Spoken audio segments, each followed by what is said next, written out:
My name is Erika Schwartz. I'm 29 years old, and 3 hours before I was supposed to walk down the aisle, my entire sense of safety collapsed in a quiet hallway that smelled faintly of lilies and polished wood. That weekend was supposed to be the beginning of everything I'd worked so hard to build. Instead, it became the moment I finally understood how long someone had been quietly trying to tear my life apart. I grew up in a quiet suburb outside Austin, Texas, the kind of place where nothing dramatic ever seems to happen, but somehow all the emotional damage still finds its way in. My parents divorced when I was 13. It wasn't explosive or scandalous, just final. My mom moved out. My dad stayed behind wounded, but determined not to look it. And less than 2 years later, he remarried. Her name was Vanessa. To the outside world, Vanessa was composed, elegant, and endlessly polite. She hosted dinner parties, remembered birthdays, and smiled with just the right amount of warmth. But to me, she always felt like someone assessing a risk, never openly cruel, just quietly dissatisfied with my existence. Like no matter how well I behaved, I was still something she'd inherited rather than chosen. I learned early not to challenge her. I kept my grades high. I stayed out of trouble. I moved out for college and rarely came home. Vanessa didn't attend my graduation, said she had a conference in New Orleans. My dad came alone, hugged me stiffly, took me out for steak, and handed me a card with a few $100s inside. At the time, that felt like enough. After college, I built a life that didn't revolve around either of them. I landed a steady job in systems integration at a mid-sized tech firm. It wasn't glamorous, but it was stable. I bought a small condo, learned how to make decent coffee, and adopted a yellow lab named Milo, who was emotionally dependable in ways most people weren't. Life felt calm, predictable, earned. And then I met Ethan. We met at a mutual friend's game night, where everyone else was getting drunk on sangria and loudly arguing over Mario Kart. Ethan and I sat on the floor talking for hours instead. He was funny without trying too hard, thoughtful, in a way that felt genuine and deeply grounded. He'd grown up fast, his parents divorced when he was young, and he'd helped raise his younger sister while his mother worked double shifts. That responsibility showed in him. He listened. He noticed things. He cared in ways that weren't performative. 3 years later, he proposed in the same park where we'd had our first date. He barely got the words out before I said yes. Our engagement was short, 6 months. Neither of us believed in dragging happiness out just to make it feel bigger. We wanted a small garden wedding with string lights, acoustic music, and people who genuinely loved us. There was only one complication. Vanessa. My dad insisted she attend. She's family, he said, like the word alone was supposed to fix everything it covered. Ethan, endlessly kind, suggested making things as smooth as possible. He even helped plan the seating so no one felt trapped. I laughed it off at the time. Looking back, that was the first moment I should have listened to my instincts. The rehearsal dinner took place at a cozy Italian restaurant downtown. Candlelight, exposed brick, handwritten menus. Ethan's family flew in from out of state, warm and affectionate, telling stories that made me feel like I'd already been absorbed into something solid and safe. My dad gave a brief toast. Ethan's mom embarrassed him with childhood stories. I felt full in a way that had nothing to do with food. And then Vanessa stood up. She tapped her glass lightly, just enough to command attention without seeming aggressive. Her smile was flawless. I just want to say how proud I am of Erika, she began. She's come such a long way from the girl who never quite knew which fork to use. A few polite chuckles followed. Mine did not. And Ethan? She continued, turning toward him with a gracious tilt of her head. You seem very passionate. I just hope you're ready for the realities of marriage. It's not all laughter and cupcakes. The silence afterward was suffocating. I felt Ethan's hand tighten around mine beneath the table. I wanted to stand up, to say something, to stop her. But my dad caught my eye and gave me that familiar look, the one that said, "Please don't make this harder." So I swallowed it. Later that night, Ethan brushed it off with a smile that didn't quite reach his eyes. "Let's just get through the wedding," he said. "Then we won't have to deal with her again." I agreed. I didn't realize that Vanessa was just getting started. I barely slept that night. My body was exhausted, but my mind refused to shut down, replaying Vanessa's words from the rehearsal dinner on a loop, each polished sentence carrying a sharp edge I hadn't fully examined yet. By the time dawn crept through the curtains of the historic inn, I was already awake, staring at the ceiling, listening to Milo's quiet breathing at my feet. The morning of the wedding was supposed to be chaos in the best way. Music, laughter, makeup brushes tapping against glass, friends buzzing in and out of rooms. Instead, everything felt muted, like the world had turned the volume down without telling me why. My maid of honor. Rachel had slept on the pull-out couch. She padded into the kitchen in mismatched socks, poured coffee, and leaned against the counter with a grin. "You good?" she asked in that casual way best friends do when they're actually asking something much deeper. "I'm great," I lied smoothly. I'd gotten very good at that over the years. By 10 o'clock, the venue was filling up. The garden behind the inn looked exactly like the photos Ethan and I had obsessed over: ivy-covered archways, ancient oak trees, white chairs, lined up in neat rows. The florist had outdone herself. Soft blues and whites, just a touch of pale gold woven through the centerpieces. It looked unreal, like something curated rather than lived in. I was in the side room already in my dress, carefully adjusting the small bracelet my mom had given me when there was a knock at the door. Erika Vanessa's voice floated through the wood. Calm, pleasant, controlled. "May I have a moment?" My stomach dropped. Rachel's eyes snapped up from where she was pinning a loose curl behind my ear. Her look said everything she didn't. "Do you want me here?" "It's fine," I said after a beat, even though nothing about this felt fine. "I'll be quick." That was the last mistake I made that morning. Vanessa stepped inside and closed the door behind her with deliberate care, like she was sealing us into a private conversation she'd rehearsed. She was wearing a champagne-colored dress, beautiful, elegant, and just close enough to white that it made my skin prickle. I wasn't going to say anything. She began opening her clutch, but I couldn't let you walk into this blind. My heartbeat thudded painfully against my ribs. "What are you talking about?" She pulled out her phone, tapped twice, and turned the screen toward me. Photos, screenshots, messages. Images of Ethan sitting at a cafe table with a woman, walking beside her, hugging her, laughing in a way that looked intimate when frozen in time. There were timestamps, captions, little heart emojis layered over some of the images like they'd been lifted from a private story or chat. I felt my knees go weak. "He's been seeing someone else," Vanessa said quietly, her voice gentle in the most unsettling way. "I had a friend look into it, a private investigator." I stared at the screen, my breath coming shallow and sharp. It was Ethan. There was no denying that. And the woman. She looked familiar, but my brain refused to connect the dots. Vanessa's hand settled lightly on my arm. "I'm telling you this because I care. You deserve honesty. You always have." The room tilted. That's when the door opened behind her. Rachel stepped in mid-sentence. "Hey, Nat, She stopped cold, her eyes flicking from Vanessa to my face, then to the phone, still glowing, in Vanessa's hand. "What's going on?" I couldn't speak. I just held out my hand. Rachel took the phone, scrolling once, then twice. Her brow furrowed. She zoomed in on one of the photos. "Wait," she said slowly. That's Claire." My head snapped up. "What?" "Ethan's sister, Rachel," said her voice firm now.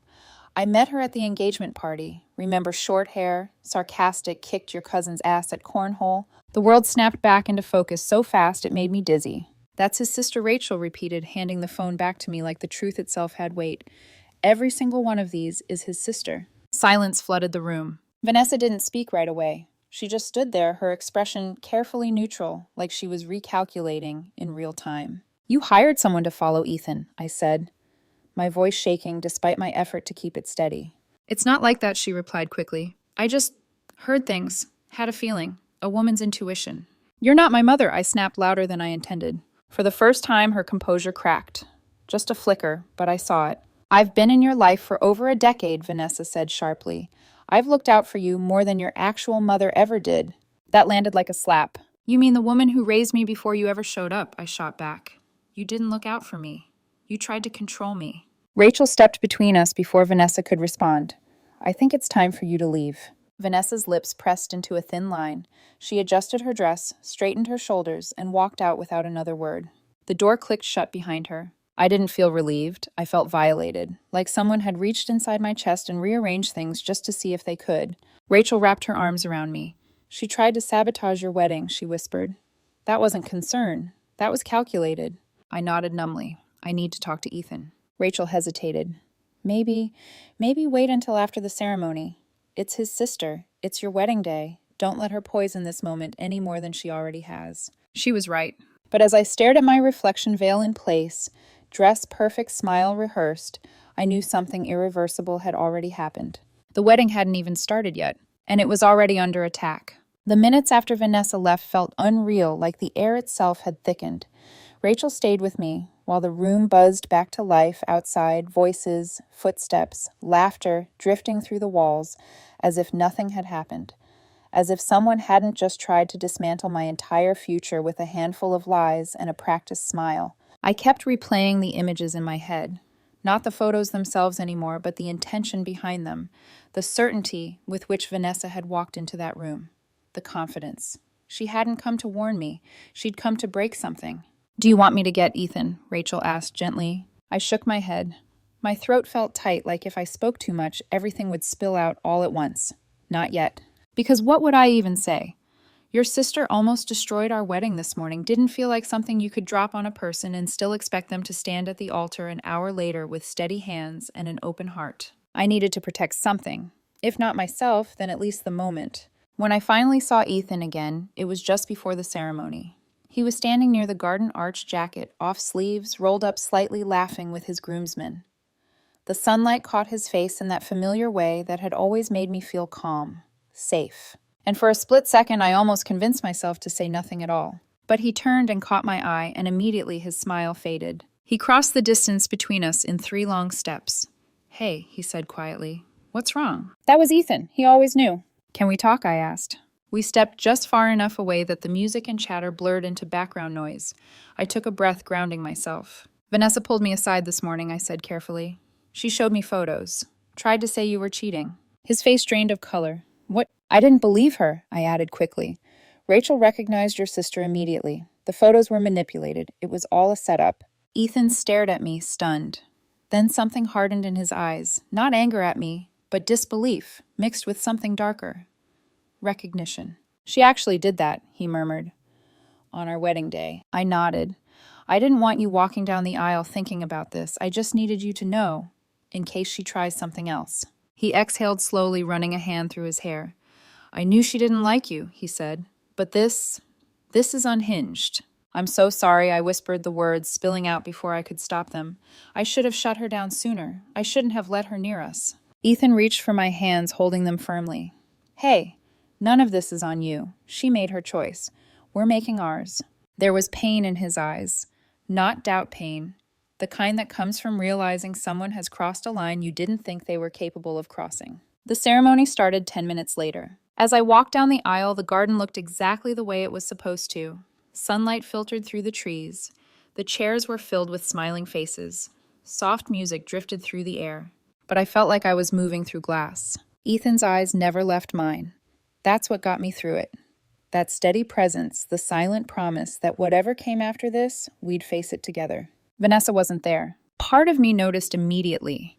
Another part of me knew better than to feel relieved.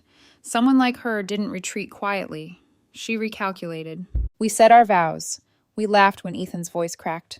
I cried openly, not entirely sure what I was crying for anymore. When we were pronounced married, the applause washed over us like a wave. And for a brief moment, just a brief one, I let myself believe we'd made it through the worst. But as the sun dipped lower and the celebration carried on, a cold certainty settled in my chest. Vanessa hadn't failed. She'd simply changed tactics. And I had the sinking feeling that whatever came next wouldn't be loud or obvious. It would be slow, and it would follow us home. The mountains in Colorado were supposed to be our exhale. After months of planning family tension and the emotional minefield that had become our wedding day, Ethan and I needed quiet, real quiet. We found it in a small cabin tucked into the pines where the air smelled like cold stone and wood smoke, and the world felt far enough away to be harmless. The first night we sat by the fireplace with a bottle of red wine, Milo stretched out at our feet, his tail thumping lazily against the rug. Ethan kissed my forehead and whispered, "We're really married," like he was still testing the words. For a few hours it almost worked. Then my phone rang. It was my dad. His name lit up the screen, and something in my chest tightened immediately. Ethan noticed, of course. He always did. "You don't have to answer," he said. "I know," I replied, "but I think I should." I stepped onto the porch, the cold air biting through my sweater. "Hi, Dad." "Erika," he said slowly, carefully. "I think we need to talk." My grip tightened around the phone. "About what?" He sighed, a long, weary sound that told me exactly where this was going. "Vanessa and I had a conversation. She says you were aggressive with her before the ceremony. that you accused her of fabricating things. I closed my eyes. She did fabricate things, I said. She tried to frame Ethan with photos of his own sister. There was a pause, not the stunned silence I'd hoped for, just hesitation. She showed me screenshots, my dad continued. They looked convincing, Erika. I'm not saying I believe her, but you're not defending me, I finished for him. It's complicated, he said quietly. That word complicated felt like a betrayal all by itself. She hired someone to follow him, I said, my voice shaking now, despite my effort to stay calm. She altered images. She put romantic captions on photos of siblings. And you're telling me you need time to figure it out. Another pause, longer this time. I just don't want this tearing the family apart, he finally said. I let out a hollow laugh. She already did that. You're just helping her. When I went back inside, Ethan didn't ask what was said. He didn't need to. He wrapped me in his arms, and I let myself fall into him, the weight of everything finally crashing down. He doesn't believe me, I whispered. Ethan's jaw tightened. Then he's choosing comfort over truth. That night, lying awake beside my husband staring at the dark ceiling, something shifted inside me. I wasn't just hurt anymore. I was done waiting for someone to stand up for me. When we came home from the honeymoon, the house felt different. Not because anything had changed physically, but because the silence carried weight now. The kind that presses in on you, reminding you that something unresolved is waiting just beneath the surface. At first it was subtle. A text from my aunt that went unanswered. A congratulatory message from a cousin that ended with hope. Everything works out. The tone was wrong, too careful, too measured, like people were circling something they didn't quite want to say out loud. Ethan noticed it too. He always did. They're talking, he said one night as we cleaned up after dinner. Not directly, but enough. The confirmation came a few days later. I was scrolling through photos from the wedding, smiling at snapshots of joy. I was still trying to fully reclaim when I saw the comments. Under a group photo, Vanessa had written, "Hard to smile when you know what's really happening behind the scenes." Under another, Ethan and me at the altar. He deserves someone loyal, not someone playing house with two people. The words were vague enough to avoid deletion, sharp enough to wound. My hands shook as I stared at the screen. Ethan came up behind me, read over my shoulder, and swore under his breath. "This isn't passive anymore," he said. "This is slander." I called my dad that night. "You need to stop her," I said. "This has gone too far." He sighed like a man exhausted by a problem he refused to confront. "She's upset, Erika. She thought she was protecting you. She tried to destroy my marriage," I shot back. "And now she's doing it publicly." "Maybe it's time to let this go," he replied. "You're married now. Focus on your future." That was the moment something inside me hardened. I wasn't angry in the way I'd been before. I was clear. If Vanessa wanted to rewrite my story, I would make sure she had no shadows left to hide in. I didn't sleep that night. Not because I was restless, but because my mind finally felt sharp instead of scattered. There's a difference between panic and clarity, and somewhere between my father's last excuse and Vanessa's poison-laced comments, I crossed that line. I wasn't reacting anymore. I was planning. The next morning, I told Ethan I needed a few days away from everything social media family noise. He didn't question it. He just nodded and helped me pack an overnight bag, then drove us to his cousin's cabin near Lake Travis. It was quiet, remote, and mercifully disconnected. No neighbors. No cell service unless you stood in a very specific corner of the porch and held your phone at an awkward angle. That isolation gave me space to think honestly. On the second day, while Ethan read by the fireplace and Milo slept with his head on my feet, I took out one of the old notebooks Ethan used for work ideas. I tore out a few blank pages and wrote a title at the top in thick, deliberate letters. "What I know to be true." I listed it slowly, carefully, like facts in a case file. Ethan loves me. Vanessa tried to sabotage our wedding. My father chose silence over truth. I do not owe peace to people who hurt me quietly. I can respond without becoming her. Writing it down steadied me. It reminded me that this wasn't about vengeance. It was about control taking mine back. When we returned home, I took a personal day from work and sat at my desk with a cup of coffee I barely touched. I asked Rachel to forward me everything Vanessa had shown her that morning at the wedding. She'd taken photos of the evidence with her own phone instinctively, like some part of her had known this wouldn't be the end. She was right. I opened each image one by one and started noticing things I hadn't seen in the chaos of that morning. Fonts that didn't match. Shadows that fell in opposite directions. A cropped reflection that looked suspiciously blurred. In one photo, Ethan's sister Claire was supposedly kissing him on the cheek in a park, but Claire had a small mountain tattoo on her left wrist. In the image Vanessa showed me, the wrist was bare. Wrong arm, wrong angle, wrong person. My chest tightened, not with fear, but with grim satisfaction. Vanessa hadn't just lied, she'd been sloppy. I created a folder on my computer and named it Fabrications. Then I went deeper. I pulled photos from our engagement party, zooming in on Claire's face, her hoodie, her sneakers. Same outfit, same day, same person. I found the original Instagram post Claire had shared months ago, public innocent timestamped.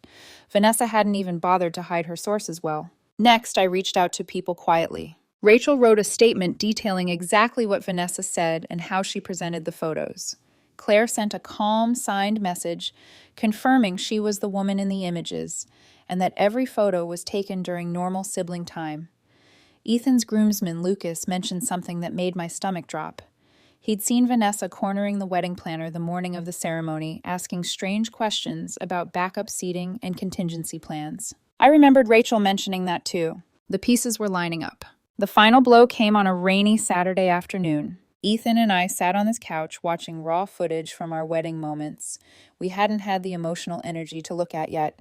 The videographer had given us everything: polished edits, behind-the-scenes clips, even uncut hallway footage from cameras he'd left running accidentally. That's when we saw her. Vanessa stood in the hallway near the ceremony space, leaning in close to the wedding planner. Her voice was low but unmistakable. "I'm just saying."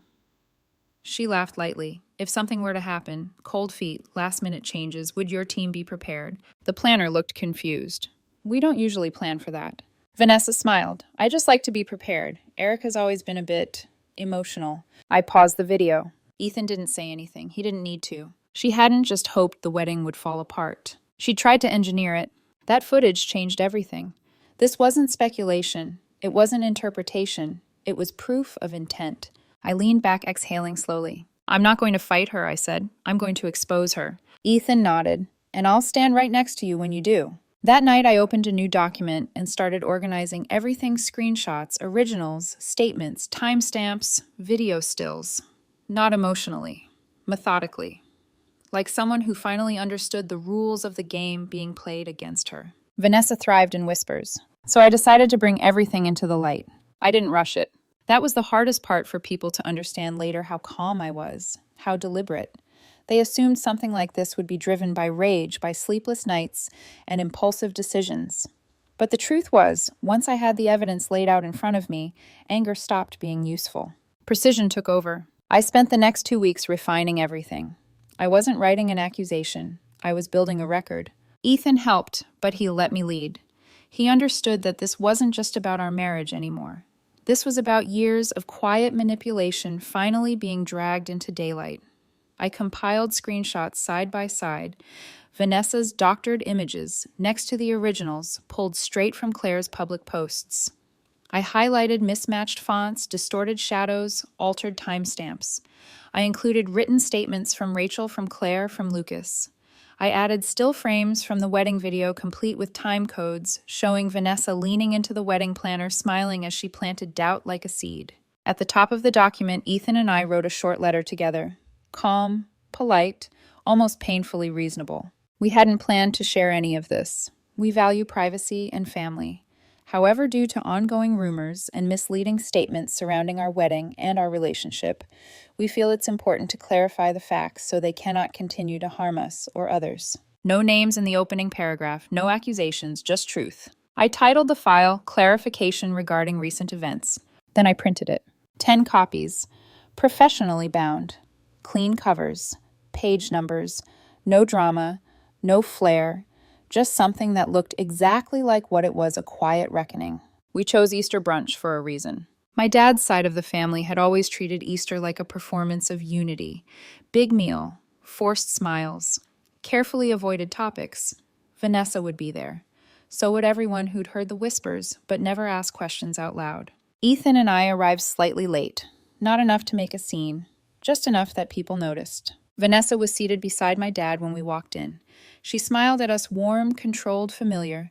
The same smile she'd worn the day she tried to end my marriage before it began. We ate, we made small talk. I waited. After dessert, when people had leaned back in their chairs and the room had relaxed into that post-meal haze, I stood up. "Hey everyone," I said evenly.